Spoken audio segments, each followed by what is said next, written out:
Hello, everybody. Hi. All right. So I see Lisa and Brad are in the chat. That's wonderful. Sure, there won't be that many people tonight because of the whole holiday things.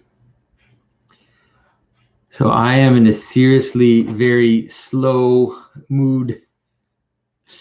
Yes, I see in the chat, new house. This is my future office / studio. For now, it is an absolute insane, crazy mess with a bunch of stuff because my family and I went nuts trying to just be in this house for Christmas.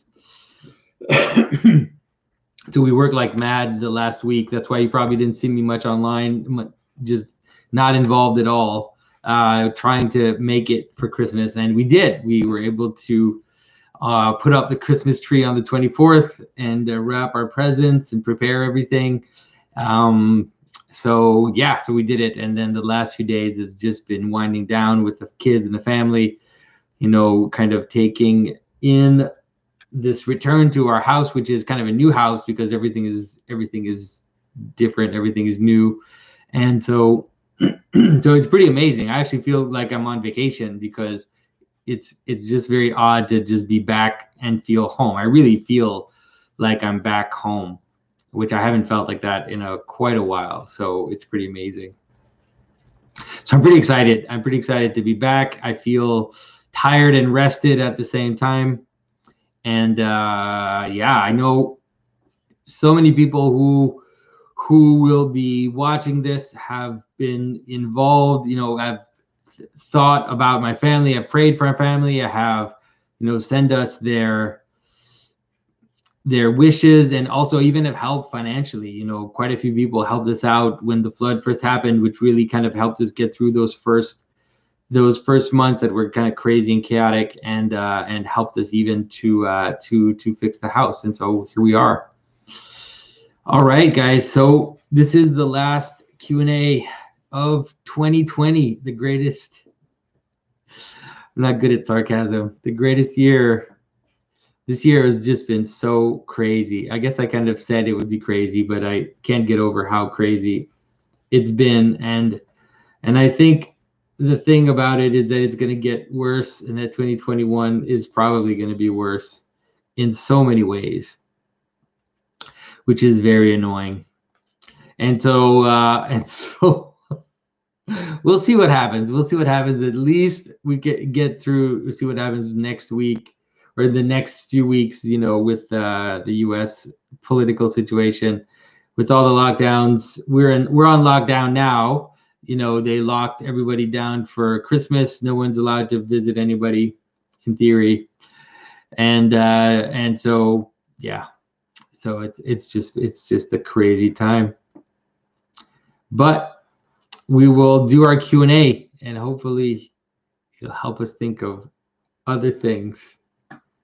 So Shane Artisan says 2020, the dumpster fire that keeps on giving. Joe Scott, yes, indeed. The thing is that at least if we had the sense that it was going to end, it would not be so bad. But it doesn't seem like it's going to end. It seems like it's going to continue. So, yeah. All right. Okay. So, all right. So here we go. We're going to start, and hopefully everything will be okay. And so, like I said, this is going to be my new studio. I even have a new camera, which I'm not using tonight because I'm not totally sure how it works yet. I actually set up my computer this morning, and I kind of set everything up because I had a meeting this morning.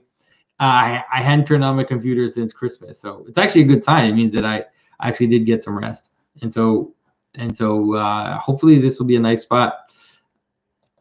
All right, so I'm going to start with, so no questions on Subscribestar. I've been kind of pointing people away from Subscribestar. If you're on Subscribestar, it'd probably be better to support me on PayPal or through Patreon, just because Subscribestar has been odd, and it's hard to understand how it works. Nothing is clear in the way that it's described, and they keep telling me I'm supposed to get so much money, and then I get like half or a third of it.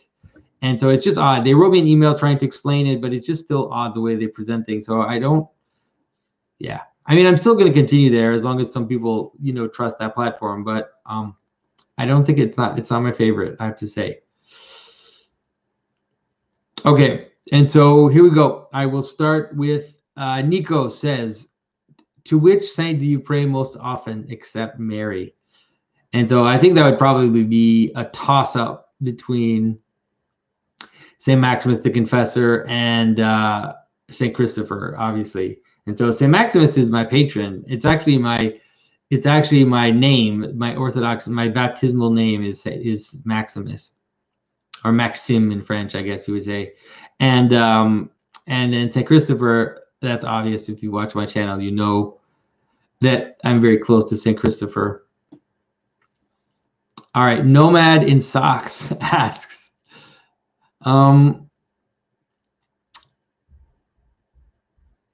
so I've been trying to understand and summarize the broad strokes of the points you have been making about ritual and symbolism. Could you tell me if I have this right? Ritual is used to bring those with knowledge down into feeling, thus motivating them into action. Symbolism is used to bring knowledge down to those who primarily feel, thus directing their emotions. Yeah, I'm not sure. That's not really. So ritual helps the thinker feel, and symbolism helps the feeler think. Thank you for all you're doing. God shines through you. I think that's probably not the best way. At least that's not the way that I would phrase it. I can kind of understand what you're trying to do there, but ritual is mostly just symbolism in action. It's just embodied symbolism. And so symbolism is just the way in which multiplicity comes into unity, and then you can still see the multiplicity in that unity. So there's a pattern by which that happens. There's a hierarchy by which identities manifest themselves, and that ends up being the symbolic structure, the kind of image of everything that I showed you. It happens in a fractal way at every level, and then ritual is enacted symbolism. And so there are some versions of some aspects of reality which appear to us more condensed, you could say. So you can kind of see or experience or participate in the pattern in a kind of more direct way, or a more concise way. And that's usually what we'll call symbolism. And in terms of action, then that's what we'll call ritual. Hope that makes sense, Nomad in Socks. All right. And so I'm happy to see that Neil the Great is there as Dirt Poor Robbins in the chat. Marianne Ul is there as well. That's cool. I can pay attention to the chat. Look at me. I'm getting better at this, you know, probably because there are less people there. It's not going as fast as it does sometimes. All right. So Bogdan asks, I finally got around to listening to Lord of Spirits after hearing it recommended all over the place. Thanks for bringing awareness to it. It's been blowing my mind. Yeah. The context the show provides makes the Old Testament stories much more understandable and gives them a great depth, particularly regarding gigantomachy and fallen spirits. However, this context also makes it feel more distant from the present time. How do we have conversations about these ideas, both with non-Christians and Christians, who are not necessarily aware of this context in a world where the very existence of these entities is considered laughable? I love your conversation with Rationality Rules and Adam Friended, and they were, I think, important steps toward answering this question. So I think that a good way is to see what I'm doing. I guess like what I'm doing, this is what I'm doing. I kind of joke and say that if my work, if the things that I'm doing can make it so that when you listen to the Lord of Spirits podcast, you understand what they're talking about, and it doesn't just sound like science fiction or some kind of fantasy novel, that it actually sounds like a description of reality, then I think I've done what I need to do. And so I think that I'm constantly trying to give examples or show the way that being manifests itself in ways that are more immediate and more easy to kind of grasp. But then ultimately that should lead you to understanding these ancient stories and to see how they're really describing reality, But I was talking to Father Andrew about this just a few days ago because I'm going to be on one of his podcasts, like a long form interview. And I was talking about how they really tend to stay in the mythological mode quite a bit, whereas I try to bridge the mythological mode with the kind of more modern scientific way of thinking, or I try to be attentive to the way that modern people think and try to help them kind of bridge into the mythological mode. But obviously the mythological mode is better because it's actually something you can be in, like it's a story you can be in. And a lot of the things they're saying really help, like they're just so helpful. I keep coming back to this idea that Father Stephen keeps brought up, which I guess I should have realized that before. I didn't realize it, is the idea that the relationship between the sons of God and women in Genesis it's a ritual relationship. That is, that it's done through secondary causes, that there are rituals that bring about, that embody these entities into the world through kind of sexual relation, like ritualized sexual relations. And it's like, I can't believe I didn't ever thought that that's what he was talking about. I read The Hammer of Witches last year. For those who are on Patreon, you probably saw my video on that. I read The Hammer of Witches, and in that they basically say the same thing. They say that there is no possibility for a demon and a human to have a relationship, but it has to happen through secondary causes, and some of those are, kind of these ritual relationships. They also mention other secondary causes, but it has to happen through secondary causes. So anyways, so I'm really excited about the Lord of Spirits podcast. Everybody check it out. It's definitely worth listening to. And it's just, the more they go, the more they're able to kind of bridge. They say some wild stuff. Like they're really saying the things that I wish I could have been saying quite a while ago, but that I always feel like I need to prepare people, and they just got to dive in, which is great for people who are ready. I think it's wonderful. So Timothy Aspelslaw says, "Hey Jonathan, in The Work of Art in the Age of Mechanical Reproduction, what does Walter Benjamin mean when he states the following? Fascism leads logically to an aestheticization of political life, which culminates in war. Communism's reply is to politicize art." Yeah, well, I think that Benjamin is right when his opposition of communism and fascism is quite right. And I think that's something that Jordan Peterson was really able to grasp on, and to be able to show how there are really these two opposites that manifested themselves, and so you can imagine that the fascist tendency, or the nationalist tendency, is to try to swallow politics up into something like identity, but then that also ends up being something like beauty in the sense of pattern, right? And so you can imagine that because the fascists, or the Nazis especially, kind of obsessed with a manifest order. And so, the idea of the huge area filled with people in perfect squares, and this kind of idea of the procession, this almost fetishization of the military march and the procession and all the pomp that goes with, that kind of imagery, is something which was taken to really high levels in fascism. So you can understand why for a fascist, politics would be kind of swallowed up into identity and beauty, and and this kind of aestheticization that he talks about, which is actually quite superficial, but nonetheless can have an effect on you. Whereas Benjamin, I need to pronounce his name right. Benjamin is always showing how his side, which is the communist side, he was a communist, is always trying to destroy the patterns, is always trying to use mechanisms to destroy the appearance of being, basically, and so for him, all these things like mechanical reproduction, mechanized culture was a way to destroy pattern. And so art became in just another kind of political tool, which was used especially with mechanical reproduction. So you can imagine propaganda, printed posters and kind of this mass art that was available to everybody.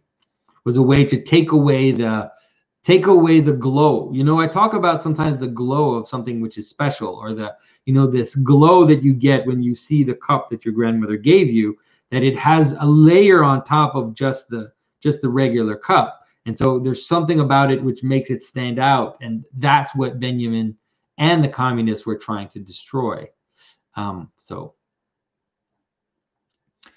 right. So Tara Thomas asks, would you consider Tolkien and or C.S. Lewis symbolic thinkers? If so, why? It's interesting. I've been thinking about that for some reason recently. I don't even know why. I've been thinking about it quite a bit. I think that it took me a very long time to really understand Tolkien, why Tolkien was so adverse to saying that his work was allegorical, whereas C.S. Lewis's work is very allegorical. And I think that it's actually because Tolkien is more a symbolist, in the sense that he talks about how he wants his stories to be applicable. So he doesn't like the idea that his stories represent something else, but he likes the idea that his stories can be applied to situations. And I think that that's a great way to understand symbolism, is that he's creating a story which is patterned in the right way, so that then you can see analogies in the world. And so it's actually kind of like as if his story is above, and then you can apply it to different circumstances because it manifests the pattern so well. Whereas Lewis seems to have been more on the allegorical side, where I was going to say it's like Aslan is Jesus, but in Tolkien, you don't have a character that's like, this is Jesus, and I really want you to know that it's Jesus. It's more a laid out pattern of different aspects of being which kind of manifest themselves. So I actually, in terms of storytelling and in terms of patterning, I prefer Tolkien. All right, so David Flores asks, why did the principalities of the Greco-Roman myths continue to persist in the naming of the planets, moons, etc., with our expansion of scientific knowledge? Well, just because those are the names of those things.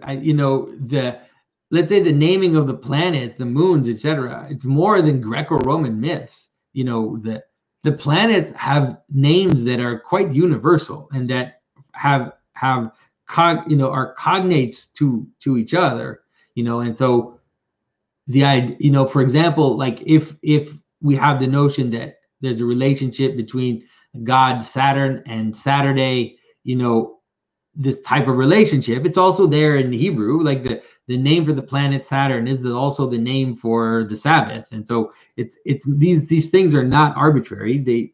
They're not just Greco-Roman. They're really more ancient and more pervasive than that, and it's because they actually are naming a pattern that's there, that it really exists, and maybe especially in the kind of later Greco-Roman culture, that pattern seems to have been somewhat forgotten or twisted for just whatever means, but at the outset you could kind of see that it was naming the right pattern, and so you just can't avoid it. They tried, it's hilarious.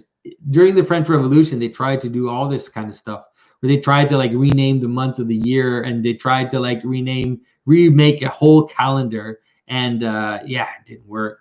They're a little more, people are a little more successful now. They always have the International Day of this or that, which they mention, like they'll mention it on the radio or something, but nobody really celebrates International this or that day. Not like we celebrate Christmas or celebrate Easter or something like that. All right. So Marianne says, I must have missed the part where he explains why we suddenly have a diagonal view of the Pedro. This is because I'm just not set up in this space yet. And so I just set up my camera the way that it could work in the space. Soon you will have a much better setup, and I actually have a much better camera. I saw that Paul Vanderklay all of a sudden had such a better image of him, and I became very jealous of Paul Vanderklay. And so I tried to figure out. I listened to his videos, and then I heard him mention what camera he has, and then I bought the same camera. Like during the like pre-Boxing Day that everybody was doing, because all the stores are closed here. All right. Why am I talking about that? It's not important. All right. Okay. So Pneumash asks, why was it important for Paul to circumcise Timothy? Well, he basically says what was important in Scripture. He says it was because of the Jews that were there, and St. Paul. One of the aspects that you see in St. Paul is that he has this idea that you can in the heart or in Christ, you can transcend the forms. And so he seems to talk about that all the time. Like he seems to talk about how, this idea that there's no longer Greek nor Roman nor Greek nor Jew nor man nor woman in Christ, and that as you move towards the source of all things, then you transcend the forms, like the forms in the sense of the particulars. And so this is why he talks about this idea of the circumcision of the heart, which is ultimately what even physical circumcision is supposed to be about. It's pointing towards this idea of the circumcision of the heart, which is, this move where you move towards the middle and you kind of remove the buffer, the peripheries. And so, but at the same time, he also acknowledges the importance of those things. Like he has this idea that they continue to kind of exist, which is why he also tells, how men and women should interact. And he talks to people in their own, and he also is a chameleon where he is, a Roman to the Roman, Greek to the Greek, and all that stuff. And I think that he didn't feel the need to scandalize the people who were there by not performing the ritual, which was recognized by them at the time. And so I think that's why he did it. He just felt like the purpose isn't to scandalize people. And I think it's actually probably a good lesson for a lot of people. It's like, if you have access to something higher, you have access to like a higher aspect of the world, or it doesn't mean that you go around, debunking the lower aspects of these things. You should rather try to fill them with meaning and stuff. And so you can actually recognize a charlatan when they go around telling people that they understand the higher mysteries and that they're kind of above everything, and they don't have to follow any of these little rules and these little things because they've reached higher levels. Like you can smell it. You can smell a charlatan when someone says something like that. You see a lot of that in the kind of the weird, spiritual, not religious folks.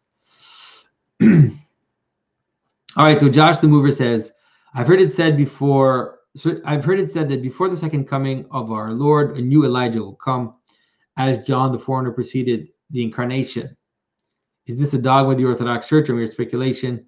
How do we distinguish such a figure from a false prophet? And so there's this idea in Revelation of the witnesses. And so there are different traditions about how these witnesses are,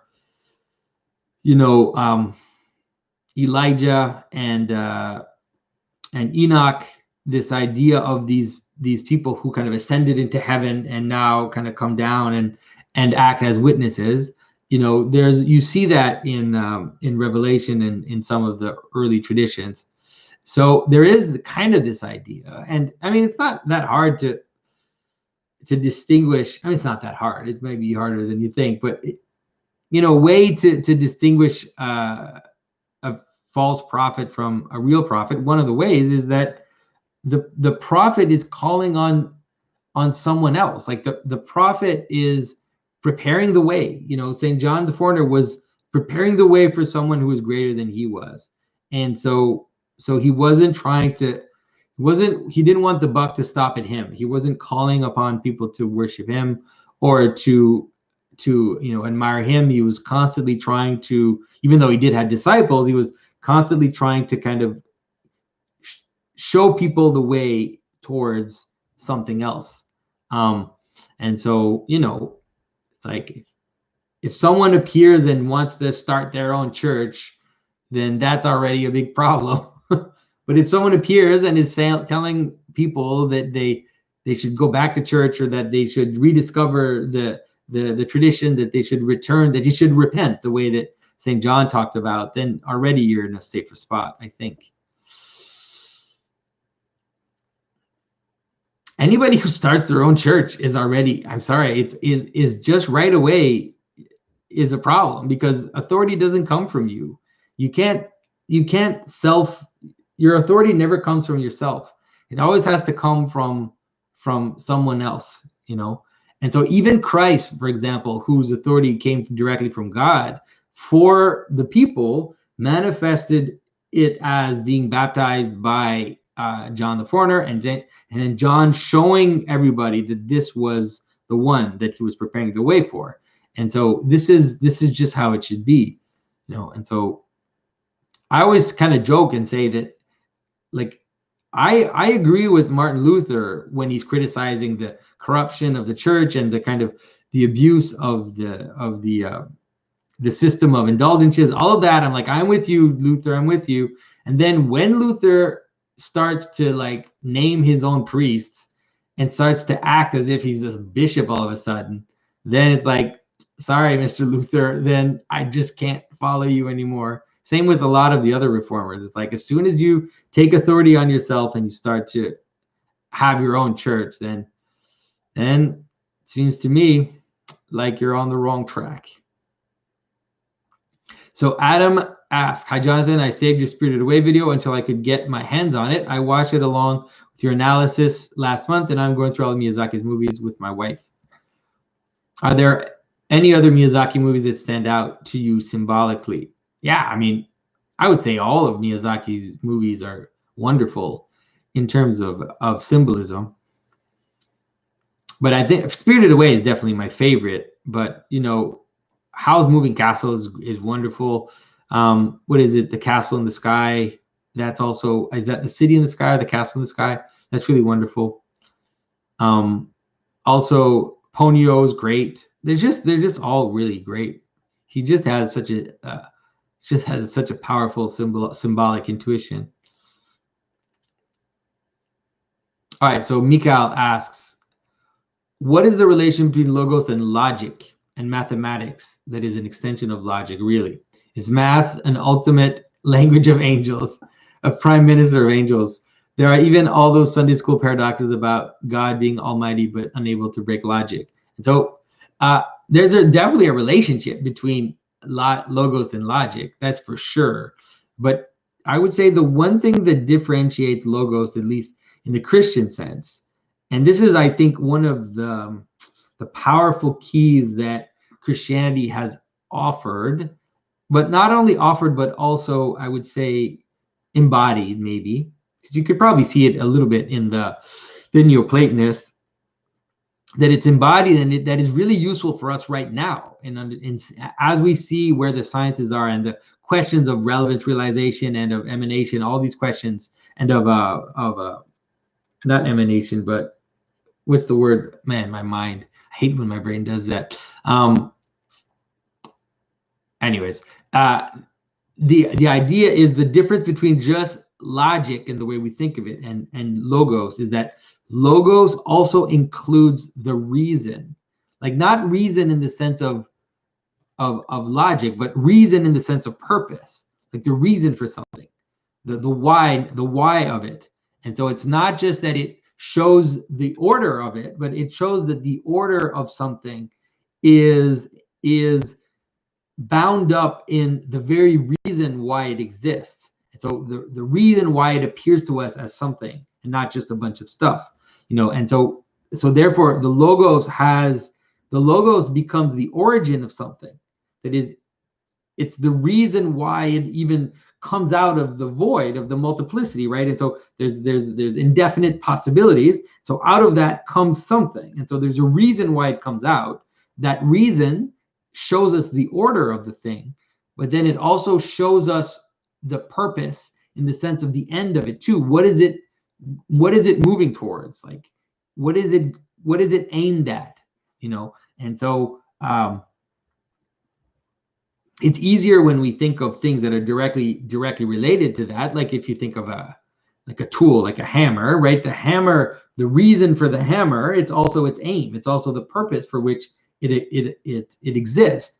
But that's actually true of everything. It's just harder sometimes to see it when it's not something that is made by humans. But nonetheless, all the categories that appear to us as categories of meaning to us.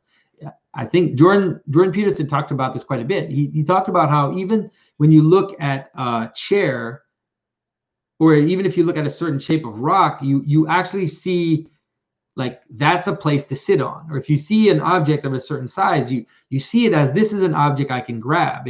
There's something about the way the world manifests itself to us, which is always purpose-laden, at the first level. And so we need to, this is more related to the idea of logos in the Christian sense.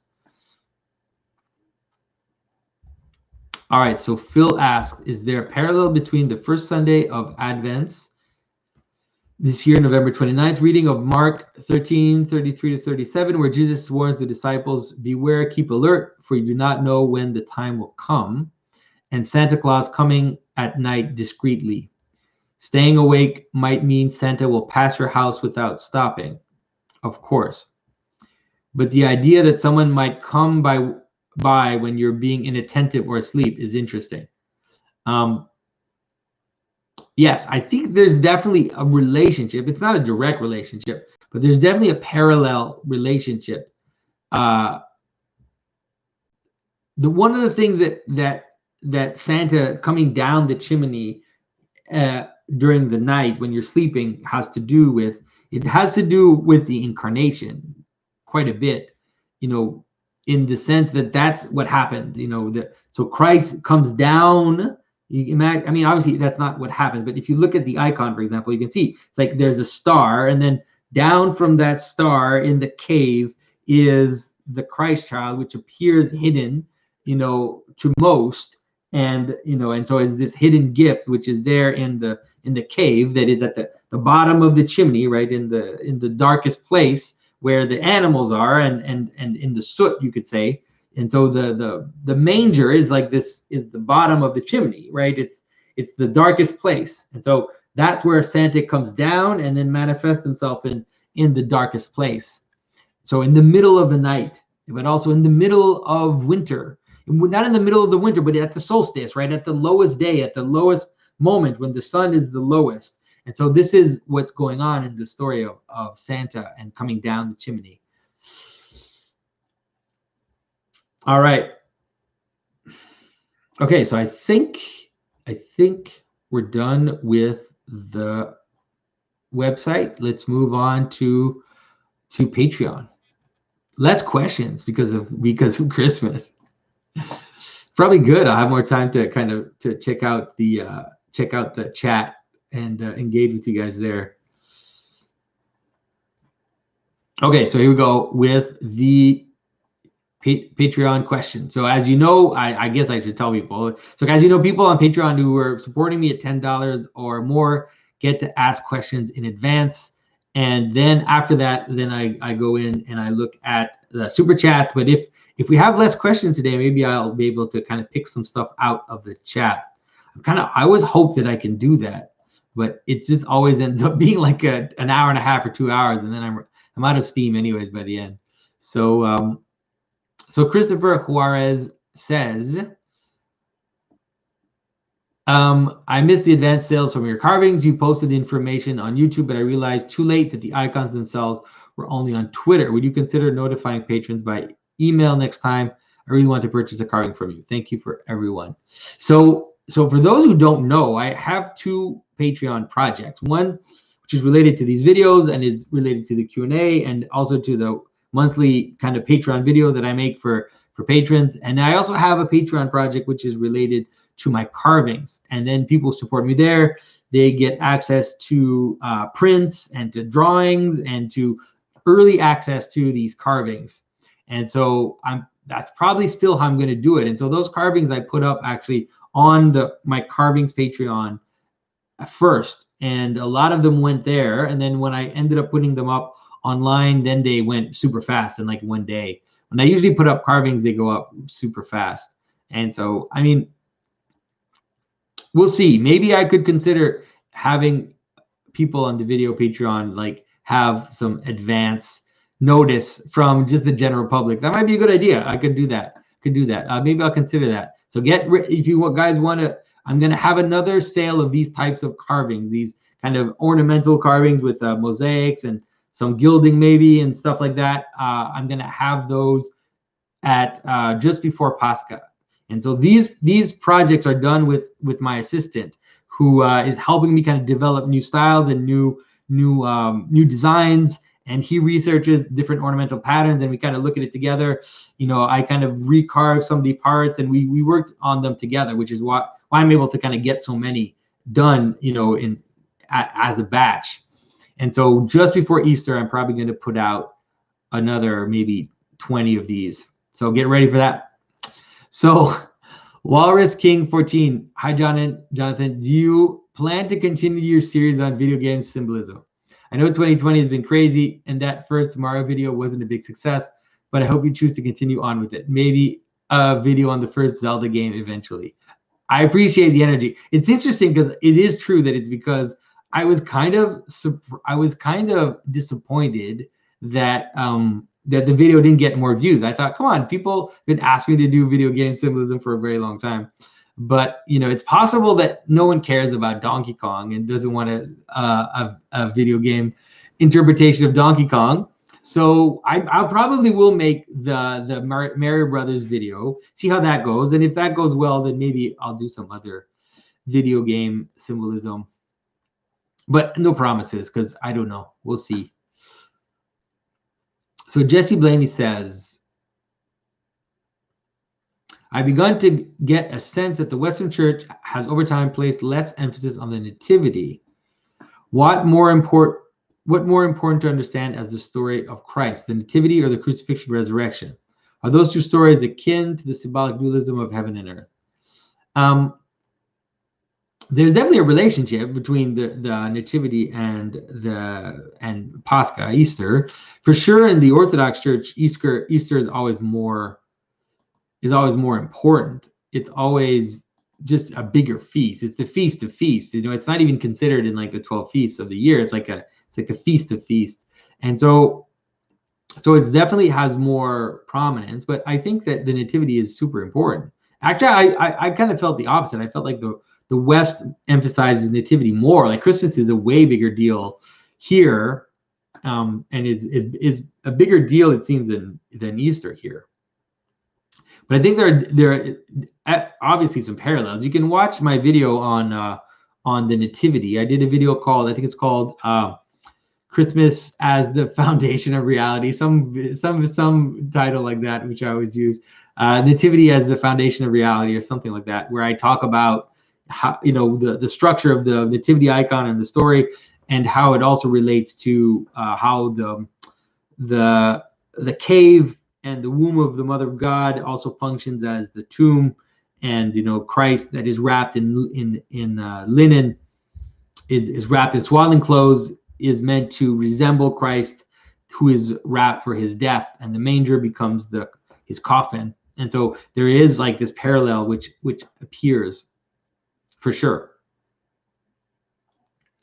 And there's also something about how in, you know, one of the versions of Scripture says that there were two angels in the tomb. I hope I'm not mistaken here. And one was at the feet and one was at the head of Christ. So this is related also to the ass and the ox, which is in the nativity scene, and is also related to the two cherubim on the Ark of the Covenant. So those two angels are actually the two cherubs, you know, on the ark, and the Christ's body and the tomb of Christ becomes the ark, becomes the space where the divine revealed itself. All right. So Daniel DeMarco says, hi, Jonathan. I hope you and your family are getting settled into your home and that the move went well. What is the meaning of Genesis 15, 9-11, when Abraham sacrifices the heifer, goat, ram, dove, and young pigeon, then drives away the birds of prey? I think it has something to do with multiplicity, duality, and unity. Wow, you got me there, because I don't remember that. It's rare that there's something from Genesis that I don't remember. Cut them in two.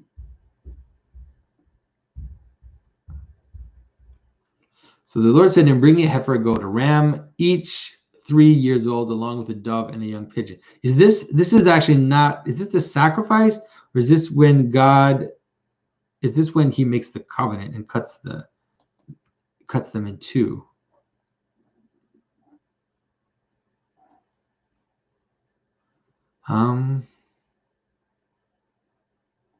Yeah, this is actually not, it's not that it's a sacrifice.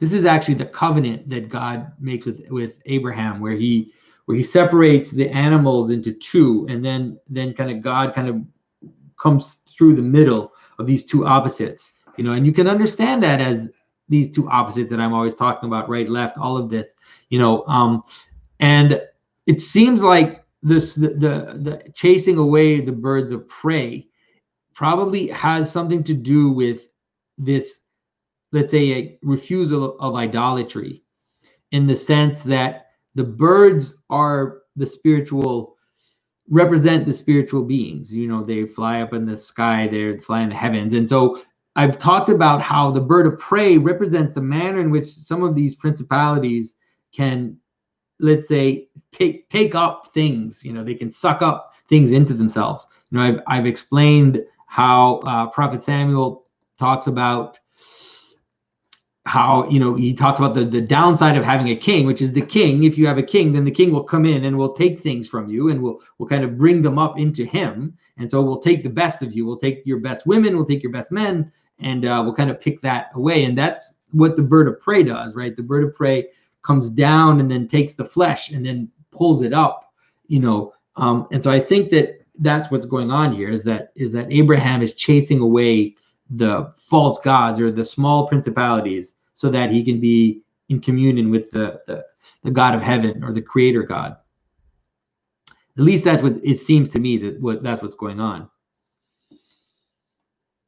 All right. And so Keenan Wang says, in the Orthodox symbol of faith, we say that Christ was crucified for our sins. Is this understanding on the right track? We create death through sin, and in order to conquer death, he had to die. Yes. And so the Orthodox understanding is mostly the idea of the filling up, right? And so Christ, in his incarnation, had to kind of fill the different aspects of reality to manifest them. If you read St. John Chrysostom's wonderful homily for Nativity, he kind of talks about that, how Christ became this and he talks about different categories of human beings. He talks about, the prostitute, the publican, the shepherds, the kings, all of these different aspects of reality, and how Christ kind of fills those aspects, let's say, manifest his glory in those aspects. And so that goes all the way down into the grave, where Christ fills death even with his glory. And so that's the idea. So he died for our sins, in the sense, like you said, that as you miss the mark, so imagine you have a bullseye, you miss the mark, and so you move away from the center, you're moving into fragmentation, into multiplicity, into this breakdown. And so Christ actually goes all the way to the edge and kind of brings it all in and fills that with himself, and shows, I always tell you guys that Christianity is a non-dual religion, and that's one of the aspects of the death of Christ, is to manifest the how God transcends duality. So Drew McMahon asks, is there a distinction between mind and soul, perhaps somewhat related between thoughts and prayer? I mean, those words are messed up. It's just hard to know what it is that people refer to.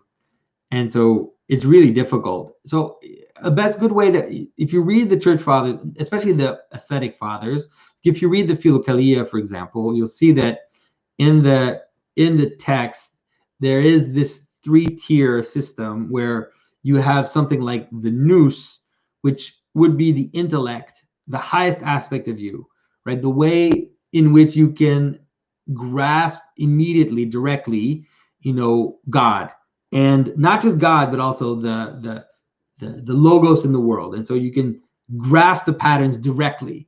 And so then under that, you have what you would call soul, or something like more like your psyche, which would be all your thoughts, all your feelings, all the non-physical aspects of you, which are less direct, let's say, and also which are more related to the body, in the sense that your thoughts and your feelings will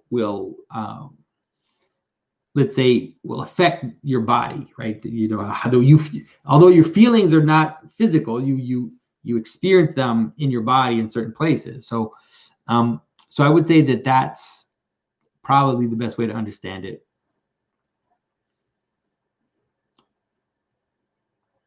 So Dorothea asked, are the Pentecostal charismatic churches and movements on the edge of the church? They have all these phenomena like singing, dancing, screaming, fragmentation on one side, but also mega churches on the other. I also experienced some weird view where you had to be a charismatic to be a real Christian. I don't know if you could call that a pathology of the edge, but maybe that is my experience and isn't present everywhere.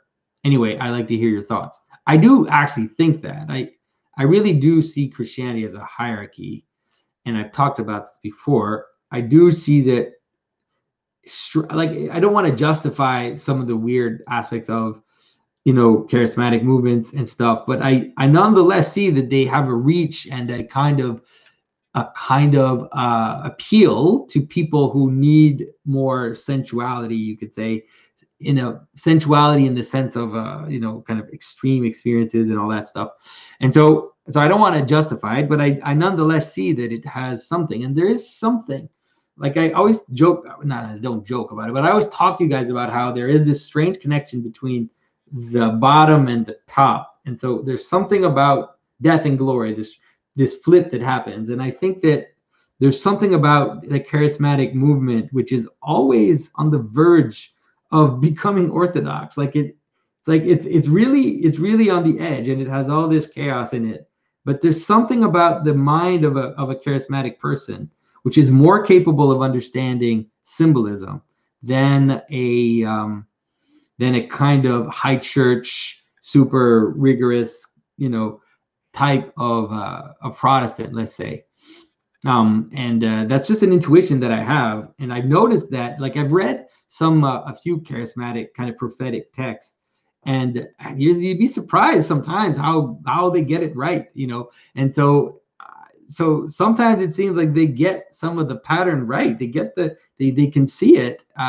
It's just that it's disordered, and they don't necessarily have the fullness of seeing how it connects to everything, and how if you have a vision of a sacred mountain with, like, with heaven, with the paradise above. And I've seen these charismatics who've had these visions, and it's like, maybe your church should be shaped that way. Maybe the way you pray should have that pattern too, if that's what you're seeing in your visions. But anyways, so that's my intuition about that.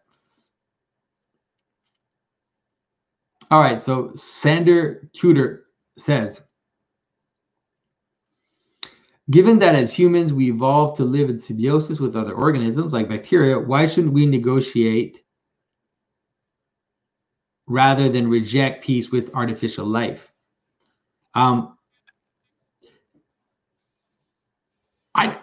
don't think I've ever said that we have to reject artificial, let's say, artificial life or artificial intelligence. The problem is always it's always place. It's always like, where is the place of things? And so one of the difficulty with artificial life or artificial intelligence is that we're idolizing it, is that we are wanting to make these tools into the very thing that rules us.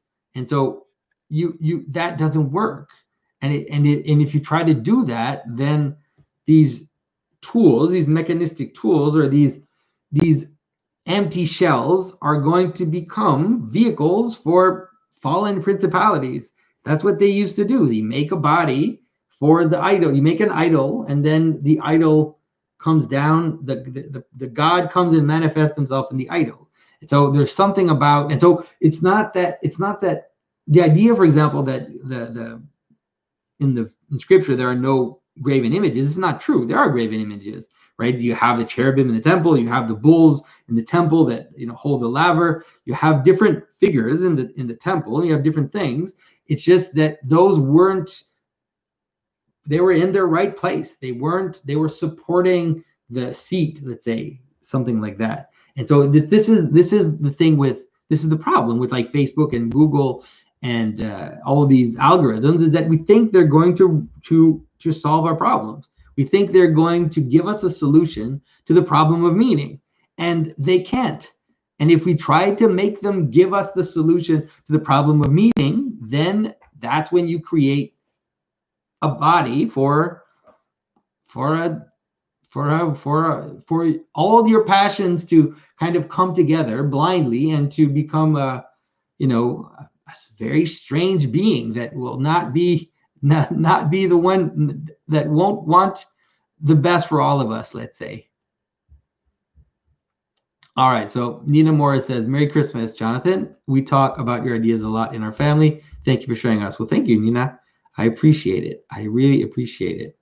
I know I always keep repeating this, but I don't answer a lot of the messages that I'm getting because I just get too many, and I have to be able to prioritize my time or else I'm going to go crazy. But I really do appreciate it. I've gotten several messages, even around Christmas time, of people, just kind of expressing expressing their appreciation for what I'm doing, and telling me their story of their own personal transformation, and it always touches me very deeply, even if I don't answer. So thank you for those stories, people.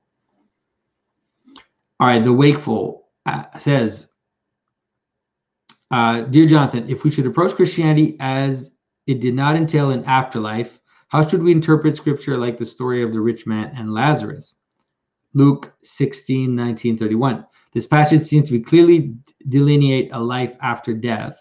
For instance, Abraham says to the rich man as he's being tormented, but Abraham said, Son, remember that thou in thy lifetime received good things, and likewise Lazarus evil things, but now he's comforted and thou art tormented. And so, so I don't know why you say if we should approach Christianity as if it not entail an afterlife. I don't like afterlife. I don't know what that means. Like, you have a being and you have an existence, and that existence ranges and has a range which goes beyond your physical body. It already has that. It's like the fact that you can even interact with me through YouTube means that my existence definitely has a range beyond just my physical body.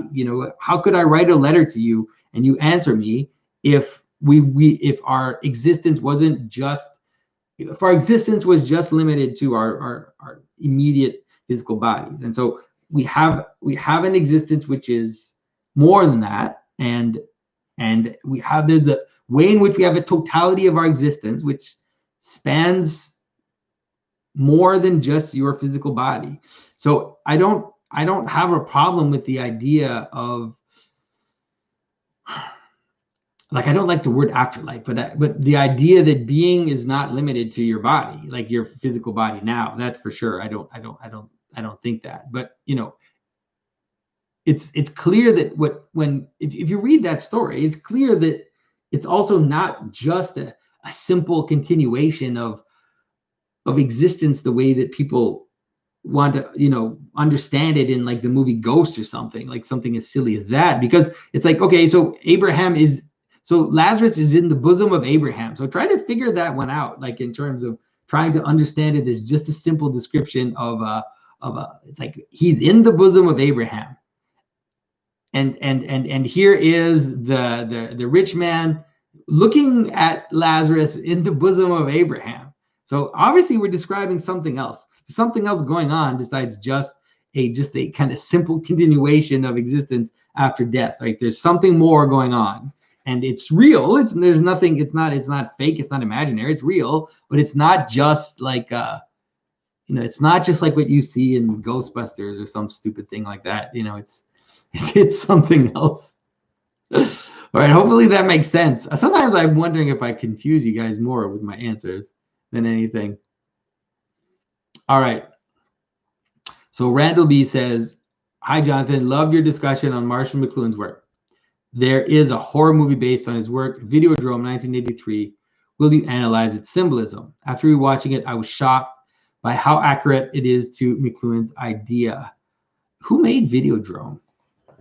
I don't think I've seen it. All right, it's made by David Cronenberg. Yeah.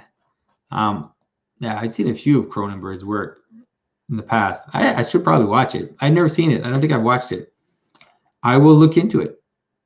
As you notice, I'm not making a lot of movie interpretations these days. Partly because I don't watch a lot of movies, but all right. So Chase and Lindsay asks, "Hey, Jonathan, I hope you and your family had a nice Christmas at the end of this crazy year, the perfect year for a Christmas." Yeah. I was wondering if you had any insight into the symbolism of spiders and why in so many stories they seem to be connected to the feminine. Well, the reason why a spider wouldn't necessarily only be a feminine. The reason why they're connected to the feminine is because they're associated with a web. They make a home, they make a matrix, and so this matrix is like a lattice in which things will come and get stuck. And so it's the dream catchers. The dream catchers are actually a really good way to understand this whole symbolism of the web and how the web, the matrix, the web or this underlying lattice pattern of being will catch potential, and so if you look at a dream catcher, you'll see that it has looks like a spider web, and then there are little stones that are caught in the web, and these stones are the dreams that get caught, right? That are caught by this thing, and so it's a condensation of a potential into a form. So you can imagine this web now with the little stones in it. Now think of it as a net that is put down into the water and then catches all the fish and pulls it up. And so that's the net, right? This is this matrix underneath the world. And so this is related to the feminine because it's like the home. It's like the structure around which things happen. And so it's the spider's web, the fisher's net, this dream catcher stuff. It's all talking about this same thing. And then it is related to the feminine because it's the frame. All right. So Charles Harrow says, "Hi, Jonathan. Merry Christmas. The expression, 'We are all children of God,' has been on my mind lately. Jesus was the Son of God, but aren't we too? Does this imply we have the ability to be as Jesus was, the embodiment of the divine logos? Thank you for sharing your thoughts and wisdom, and have a happy new year." Yes, that's exactly what it implies. It implies that we can participate in Christ, that we can embody the divine logos to a certain extent, that we can be co-inheritors. This is how Scripture talks about it. Co-inheritors, adopted sons, adopted children. All of this language is there to say that we are meant to as much as possible become that, and not just embody, but also rule with Christ. This is something that, if you're listening to the Lord of Spirits podcast, Father Andrew and Father Stephen are doing a wonderful job about talking about how the actual purpose of one of the purposes of humans in the world is to actually become principles of things, and that they manifest their being in the world in a way that glorifies God, not in a way that is just stops at them, but in a way that kind of participates in this grand dance of multiplicity and unity. And so that's why we have patron saints of cities and patron saints of different aspects of reality, because these in Christ, these saints have actually ascended and have become the princes the principalities of different aspects of reality. And that is what we are called to do. That is how we are called to rule with Christ. And so it's very mysterious. It's very mysterious. And so in a way, we are called to become like gods. Like that's the purpose of humans, is to become like gods, not for our own sake, but in service to the Most High. Then we just kind of take our place in this massive hierarchy of beings that act as principles for that which is lower than where they are. So that's how I see it. All right. So Christopher Mihaly says, not quite a question. I will read it later then, Christopher. So Jacobus Raudonis, what are the examples and your own thoughts on a possibility of physical, violent counter-resistance response for a Christian to the cancellation of the center or hierarchy itself? Does Christianity offer an argument for a violent response, or is it a case of too much mental gymnastics to constitute a courageous physical defense? I find myself among Christians who assume that there's no need for a physical reaction to evil, even if it's in their communities.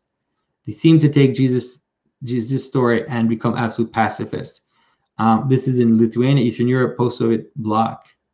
It's as if the Christian identity is too weak to counterattack. I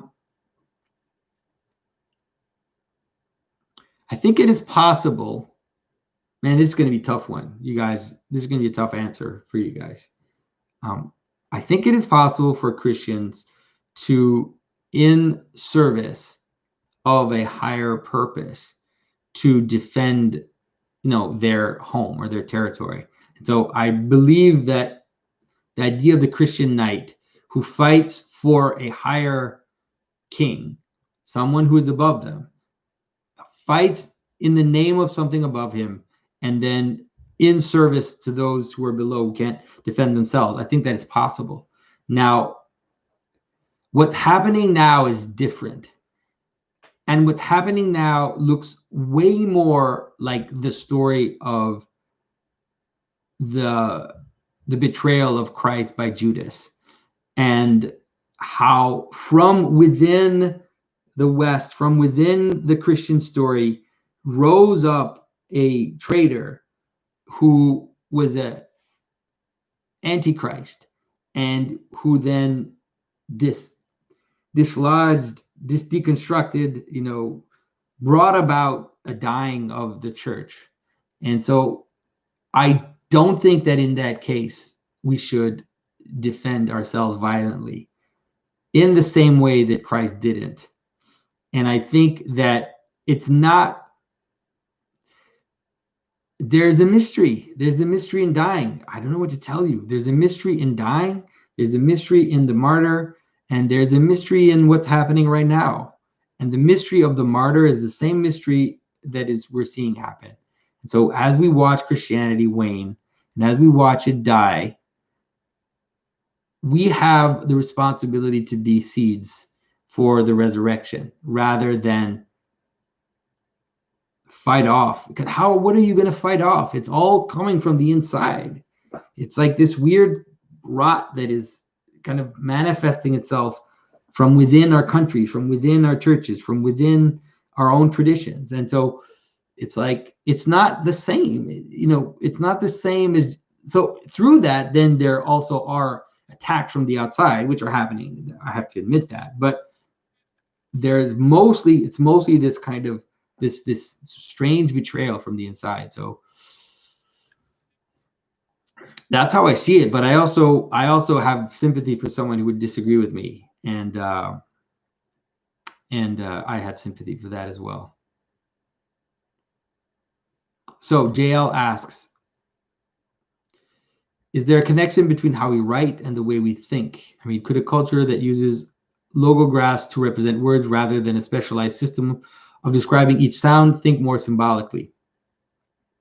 To me, an alphabet seems like scattering, fracturing, dare I say iconoclasm. I know ancients in the West had always used an alphabet, but math literacy is only a new thing.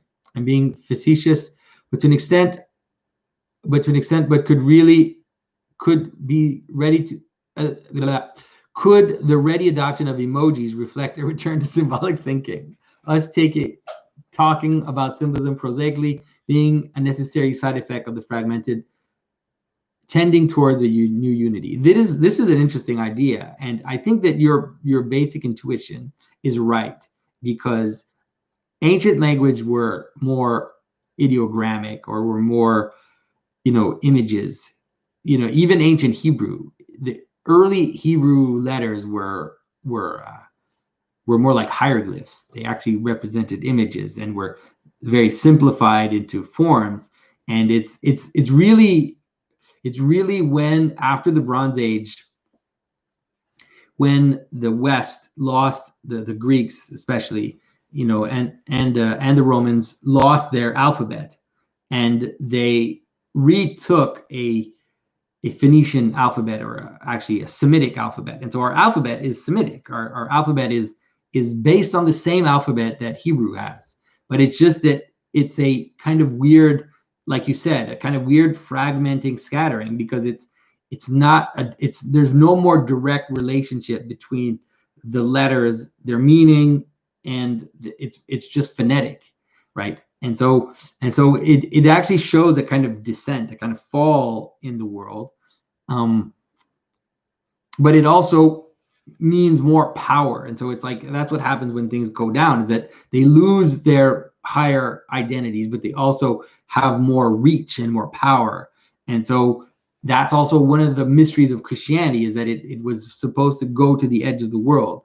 So it wasn't going to be in Hebrew. It was going to be in like the most popular form of Greek. That's why Dante wrote in the most popular form of Italian, is that Christianity also kind of comes down and fills up the dark spaces, you would say. But I agree that there's something about the breakdown of grammar that's happening with texting, and there's something about the return of things like emojis that are maybe hinting in a very strange and surprising way to the possibility of more, of a more direct connection between the actual image and the meaning. And so maybe can foster symbolic thinking. I never thought about emojis that way, but that's pretty awesome. I'll keep thinking about that.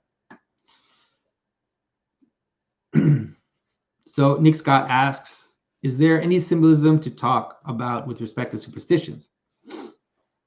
For example, not putting a calendar up early, or a broken mirror causing bad luck. My best guess with the mirror is that there's a full cycle that happens during the 7 years of bad luck, but beyond that, I'm not sure. Thanks as always.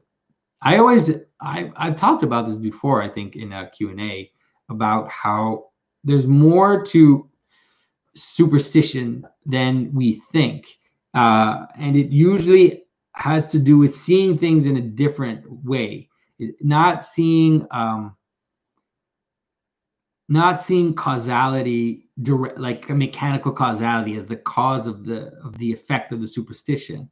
But I mean, like, for example, like, if I've never heard of this superstition of saying not putting a calendar up early, but you can understand why that would actually be a bad thing. Like, if you putting up a calendar early can be a problem. Like, it can be a problem because means that you are projecting yourself into the future too much. You're not in the now. The broken mirror seems more immediate. Like, it's more immediate to imagine that if you're not careful of that which holds your image, and you're not attentive to that thing which reflects your image, there's something about the way you act that if you break a mirror, if you're the kind of person that will break a mirror, then you're probably in trouble, in terms of it's not a direct thing. It doesn't mean that if you break a mirror, necessarily bad things are going to happen to you, but it's mostly understand it through these secondary causes of understanding that you need to be attentive and care for the thing which shows you to you, like, that reveals you to yourself. So if you break that, then you're going to have a bad cycle, let's say. So I would say that most superstition is like that, where if you look at it carefully, you pay attention, and you try to ask yourself, like, why this would happen, then you'll find that it's usually not as stupid as we think, but we have to move away from mechanical causality.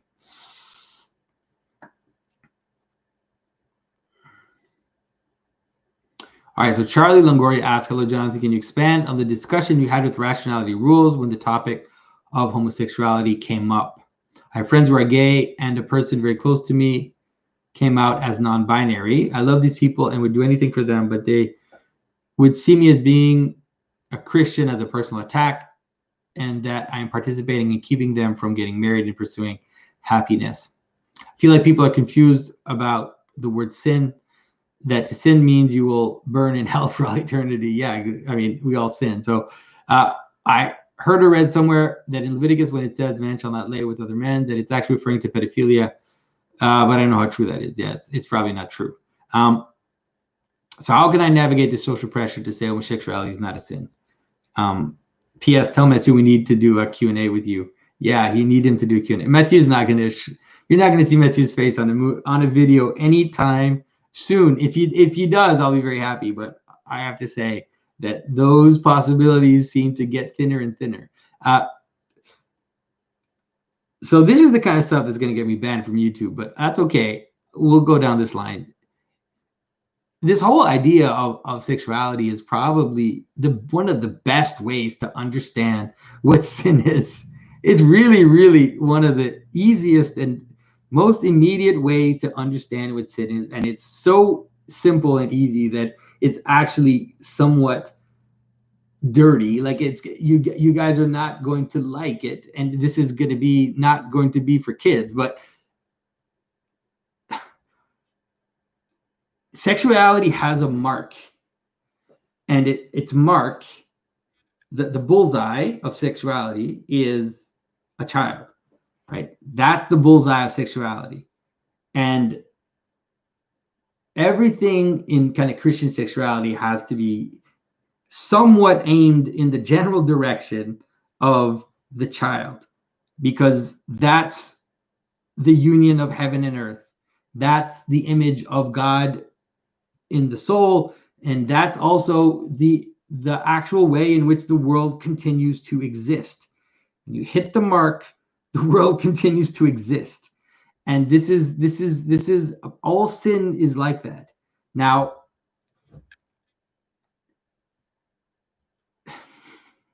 the sexual act itself is also the same thing. The sexual act itself is also arrow hitting a mark. And that's why sodomy is viewed as missing the mark. You're missing the mark when you're not in the right place.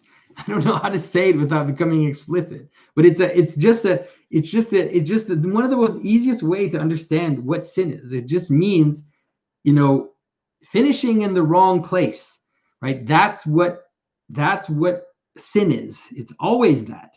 And so sexuality is one of the most immediate representations of that. Not representation, but embodiments of what is sin. And so on the one hand, you understand that this is how the world works, is that there's a reason for things and a purpose. And if you hit the mark, then there's life. And if you miss the mark, then there are different degrees of death, right? And also, we need to also understand why everybody also misses the mark. And so that's the key to me, in my opinion, is to say that it's not, first of all, it's not just about homosexuality. It's about every form of sexuality, which isn't aimed towards hitting that mark.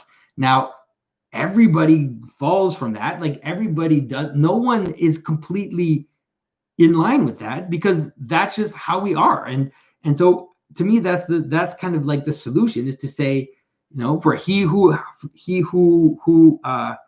has no sin, cast the first stone. But apart from that, it's like the pattern is still there, and you just can't. It's very, very direct, and it's very immediate, and it's like you can talk around it, but it's one of the most immediate expressions or manifestations of what sin is. So I can't deny it, because I see it right in front of my eyes. Like it's just so clear that I can't, for social pressure, say something else. So sorry, guys.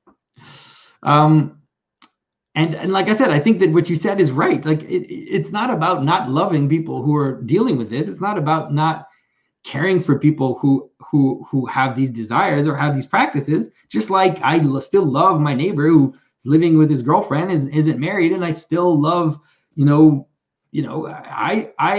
myself haven't had a child in quite a while, so I'm right there with the same problem. And so it's like, it's not like we don't. It has nothing to do with whether you love the person or not, or whether you care for them, or it's just about understanding the pattern, seeing what it is, recognizing it as the model, and then knowing that we all fall short of it. That's all I can say. So enough about that. All right. So Lisa, don't make a clip out of this, because I just don't. I think it's important, but I don't think it's worth getting banned on YouTube for this. All right. So here we go. So Jay Garcia says, "Hi, Jonathan. I hope I can articulate this well. How do you see overwhelming cynicism playing itself out? I see a knowledge crisis coming or getting worse as our institutions undermine themselves. Indeed, governmental, scientific, historical, economic, and fragmented realities breeding distrust. On the bright side, I see phenomenology and symbolism still available to us, but how do you integrate the cynicism, which seems to be intrinsic to an upside-down world, so that community and friendship are preserved?" And there's only one way to do that, and I wish there was more, but it's really to be a just person, and to be someone who fosters trust, and someone who can be trusted to do things. And I say that, and I'm not saying that's what I am, but I don't see another solution. That it's like you need to be that which you want the world to be. And so if you keep your word, and you do that, then I think that's the best we can do. And also, like I said, know that we all also fall short of that. At least I do. All right. So our generation is dumb, says. "Hello, good sir. I hope you're doing well. I read your brother's book, and unless I'm mistaken, it seems the two of you believe that heaven is the realm of the abstract, similar to how Plato viewed the realm of forms. Am I off base here?" Because if that is the case, I don't see how we can ask the saints to intercede for us. I've heard you dismiss the idea of heaven as a sort of higher dimension. However, if it does contain conscious entities such as saints, can we really get around that idea? Thank you. It's like, so a good way to understand it would be, it's not that it's abstract, it's non-manifest or above manifestation. And it continues to happen. It happens fractally, and so it's not just that which is above is abstract, but how can I say this?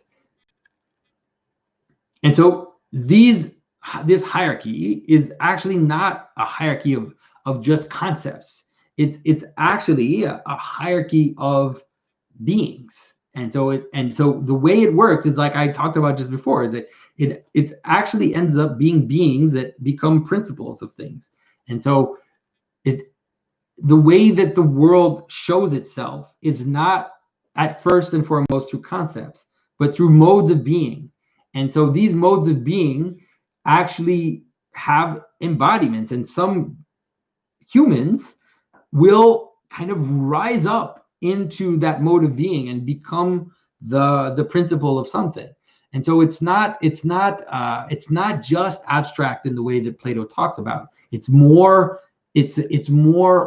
like an ancient cosmology of gods than what Plato says. It's more like this hierarchy of angels than what Plato said. Although there's a connection, Plato can help us understand this, and there are ways to talk about it, and I try to, of course, to talk about it in a way that is more immediate for people that are struggling with that or find it difficult to get there. But ultimately, it ends up being a hierarchy of beings. Like a good way, I always use the army as a way for you to understand it. It's like the army exists with purpose. And so there's a hierarchy of beings in the army, and there's a general who is something like the head or the principal. And then the general will give direction. And that direction will then come down into the world, and then the army can act as a body and can do something, can accomplish things. And so that's more the way the world works than just a bunch of abstract things that exist in kind of concepts or ideas, the way that Plato talks about. The ideas in St. Maximus and I think in Christianity are bound up with purpose, not just abstract ideas, not just forms in that sense. Anyways, that's how I see it. So Ronell Canada says, hey, Jonathan, what would you say is the Orthodox view on destiny? You think we have a preordained destiny or piece of the cosmos we're responsible for upholding? Or would you say that it's more of an interplay between a purpose God has given us and the actions we take on in life? How might the story of Jacob wrestling the angel relate to this? I mean, I think that I've talked about this before. It's mostly about understanding freedom somewhat differently. It's mostly understanding that true freedom comes in what you would say accomplishing your destiny. So it's not that you want to free yourself from your destiny. And in Christianity, your destiny is to become like Christ to the extent that you can. To the extent that your limited being can manifest Christ in the world, that's your destiny. Like that's the plan that God has for you. And so as you embody that, then you are free. And if you refuse to, or if you hold on to smaller aspects of the world, then you actually are a slave. So it's not like in the Greek world where you're like a slave to your destiny. No matter what you do, you can't get rid of it. It's mostly that your destiny is to become like God. And you're a slave when you refuse that, or when you attach yourself to lower things. All right, so Connor Mitchell asks, so do you have a resource that functioned as an HQ for the symbolic army, of where we can share not just analysis of symbolic patterns, but strategies and methods by which they've been effectively revived and recreated in our respective lives and fields? Yes, we have a Facebook group which is acting exactly in that way. And it's not me. I'm not the one running it. I'm actually not even a moderator on the group. It wasn't created by me. But it is the place where the best discussion is happening. And so you can check that out. It's not an open group. You need to prove yourself to the moderators before they let you in. But it's there. It's called the Symbolic World in the Zombie Invasion. Is that the right? I always forget the actual name of it. It's called the Symbolic World within the Zombie Invasion. And so you can check that out. All right. So I think we have the last question here. So Vic Serda says, why is Judas always shown right next to Satan in art depicting hell? I once saw one where Judas is on the devil's lap, just like how a child sits on his father's lap. Could that be a representation of how evil is distortion of everything pure and good, or does it mean something else? P.S. I just received The Language of Creation. Can't wait to read it. I'm happy. Yeah, you need to read that book. It has to, I think it mostly comes from, it comes in part from Dante, where Dante places Judas. He doesn't place him on his lap, but he places him kind of being devoured by Satan, like kind of in the bowels of Satan. And so it has to do with the idea of betrayal as being the highest sin. And so that's what it has to do with. And the idea of showing him kind of sitting on the devil's lap, the way that, let's say, Christ would be sitting on the lap of the Mother of God, is definitely meant to show this parallel or opposition. It's a really ancient tradition of showing a kind of parallel opposition between Judas and Christ. One of the earliest crucifixions we have shows Christ on the cross and Judas hanging from a tree. And so both are hanging from a tree, but one to his glory and one to his condemnation. And so there's a really ancient tradition making those comparisons. All right. All right. So all right. So since we have time, I've actually reloaded the page. I usually don't do that because I don't like when people write in their questions right when I'm already answering. But so Christian Sakra asks, hi, Jonathan. I'm sorry this is a bit long. I was walking through a Christmas display at my Catholic college in Houston and saw images of Houston sports teams mixed with Christmas versions of pop identities from old shows like Charlie Brown or Star Wars. I thought it was interesting how the Christmas identity seemed to be absorbed the pop identities and direct their narrative to a more Christian one. It concerned me, though, that the secular sports icon had no hint of Christmas identity and seemed to be colonizing the university rather than the other way around. Yeah. How do you think we should approach secular identities trying to take pieces of the Christmas story without Christ? Or is it just the beginning stages of the invasion of Christmas on the secular world? You know, it can go both ways. And this is like, if you want to learn one lesson from my channel, is that you can turn the tide on this pattern. For sure, I would say, and this is definitely true, we have seen in the past 60 years or maybe even more, we've seen a assault on Christmas. Like, not the kind of assault that Fox News talks about, like, you know, but rather we've seen a desire to make Christmas as secular as possible, which is why if you listen to the radio, you can hear Christmas songs all day and not hear one mention of the birth of Christ. And you hear about Jingle Bell Rock and whatever, you know, pop version of Christmas, you know. And so it's definitely a desire to reduce Christmas to a secular holiday, to reduce it to a kind of aesthetic and feeling and all of this. And, you know, it doesn't work. Like it's going to last for a while, but it can't last because, you know, that's not how reality functions. If something doesn't have a purpose, at some point it goes away. And so it's just gonna start to degrade and degrade and degrade, you know. And that's one of the reasons why Christmas has been reduced to shopping, basically, because part of the secularization of Christmas means that you need a purpose for it. And so in a world that worships mammon and worships money, then shopping will become the reason for the season, let's say. But like I said, I think there are ways to flip it. And if you watch my recent video on Rudolph the Red-Nosed Reindeer, I think you'll see the ways in which we can probably flip things back and surprise people with some of their stories, the more secular versions of Christmas, and show how some of them end up manifesting Christmas nonetheless and point back towards Christ. Not all of them. Some of them are hopeless and will be assigned to the fire, but a few, I think, can participate in the resurrection. Let's say it's that way. So Kevin Patterson says, what is the symbolism of nudity and where does it fit in our lives, e.g. with our spouse, family, friends of same gender?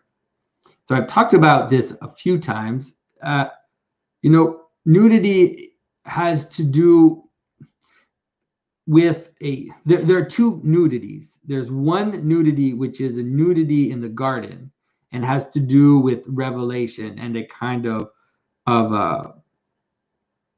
safety and a capacity to not need the garments of skin, right? And so you can understand that ultimately you would hope that that's what the relationship between a man and a woman would end up becoming, you know. And you can understand it the same, like even just more immediately. It's like when you feel safe at home, that's when you feel safe enough to take your clothes off. Like, you know, you don't change outside in public. You have to be somewhere where you feel safe in order to remove your clothing.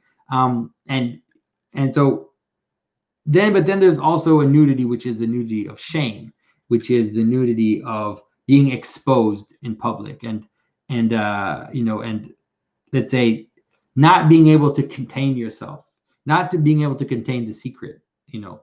And so that is also part of the symbolism of nudity. So, all right, guys, I'm pretty much done with the the questions. And so I'm going to go into super chats and see what we got here. Sorry, I'm not ready.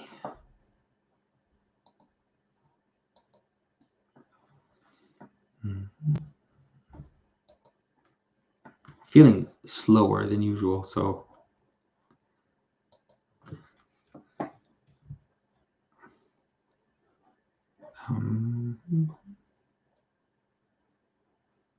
right.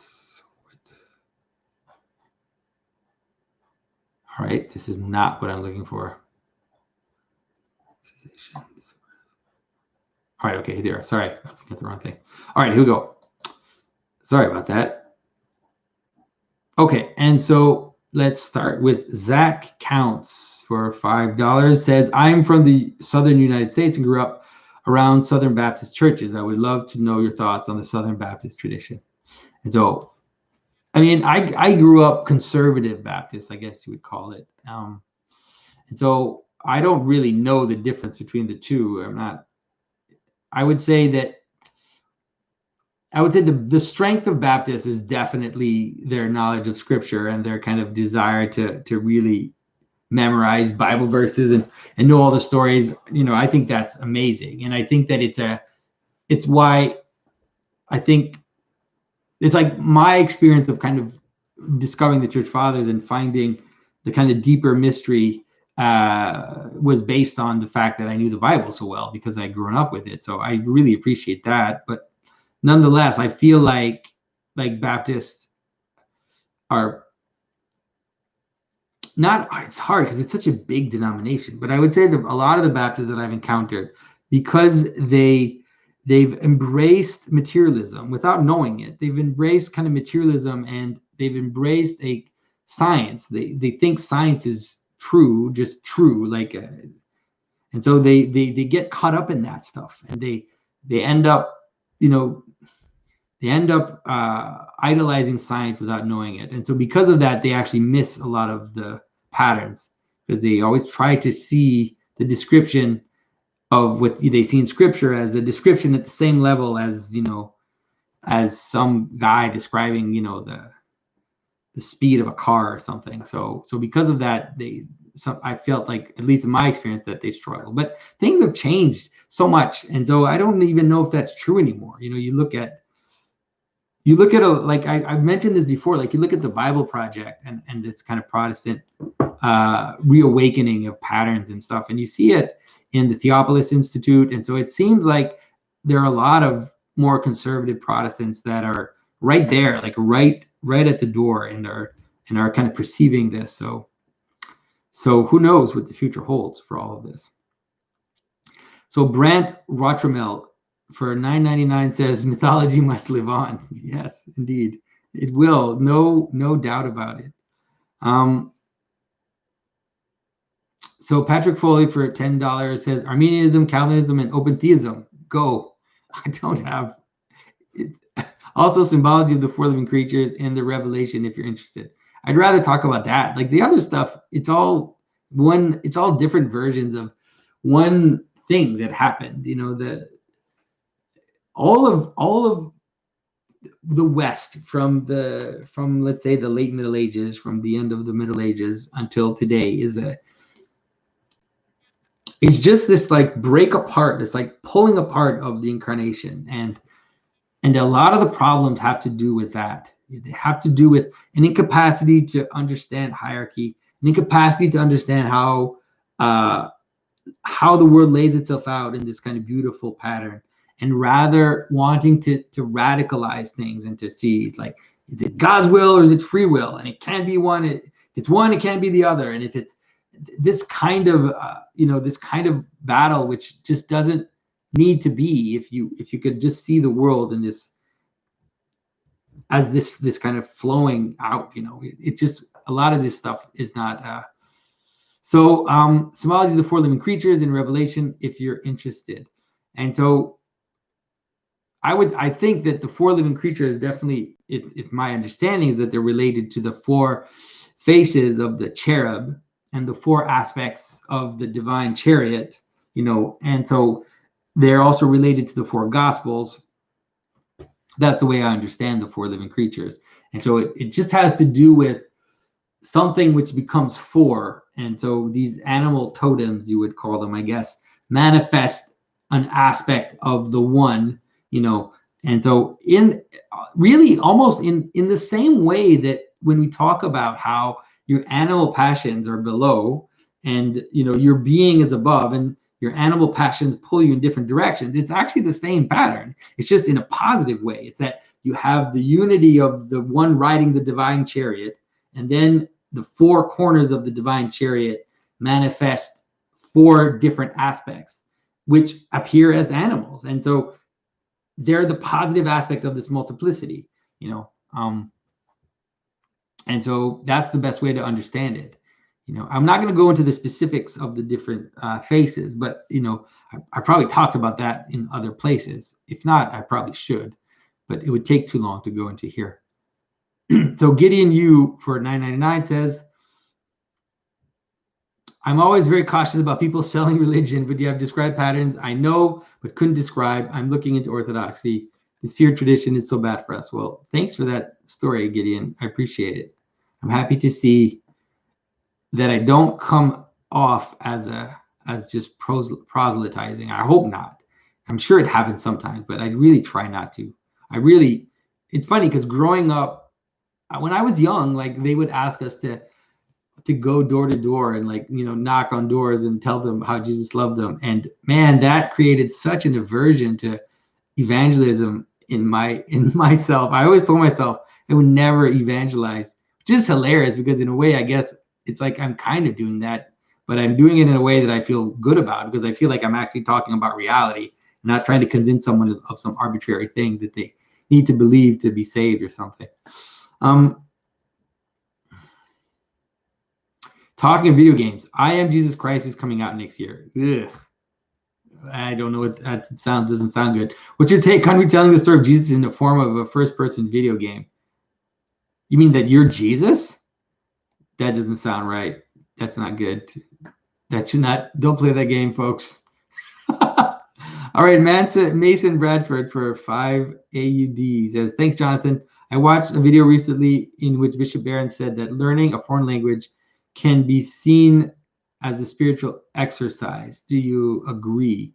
That's an interesting idea. It's an interesting idea in the sense that it can definitely be a very powerful exercise in perceiving the limits of your thinking and perceiving how your category structure doesn't encompass all of reality, because you realize, like, I know 2 languages I'm perfectly bilingual in French and English.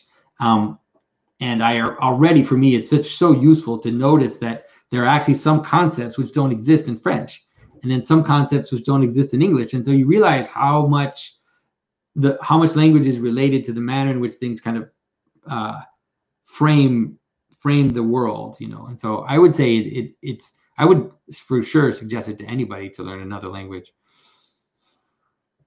So Chandler Turner says, to what degree are dreams real? Any thoughts on lucid dreams or visionary experiences like Swedenborg or Böhm?